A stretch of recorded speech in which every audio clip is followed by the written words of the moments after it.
તમારા વાળને હેલ્ધી રાખવા માટે તમારે 4 પ્રકારના એચને એવોઇડ કરવા જ જોઈએ. પહેલું છે હોટ વોટર, કે ગરમ પાણીથી વાળમાં રહેલું કેરેટીન છે એ ડેમેજ થાય છે, જેના કારણે વાળ ડ્રાય થાય છે અને વીક પણ પડે છે. જેથી કરીને નોર્મલ વોટરથી નાહવું એટલે કે માથું ધોવું વધુ હિતાવહ છે. બીજું છે હાર્શ કેમિકલ, એટલે કે સલ્ફેટ અને પેરાબિન જેવા કેમિકલ વાળા જે કોઈ પણ શેમ્પુ હોય તે લાંબા ગાળે વાળને ડેમેજ કરે છે. ત્રીજું છે હીટિંગ ટૂલ્સ, કે જેમાંથી નીકળતી ગરમ હવા એ સ્કાલ્પના કોષોને ખૂબ જ નુકસાન કરે છે.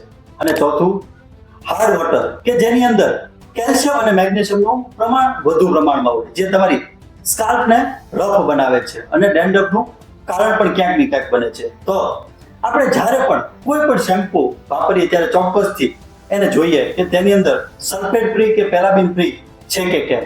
અને આવી જ યુનિક ઇન્ફોર્મેશન માટે ચોક્કસથી યુનિક એસેન્સને ફોલો કરતા રહો.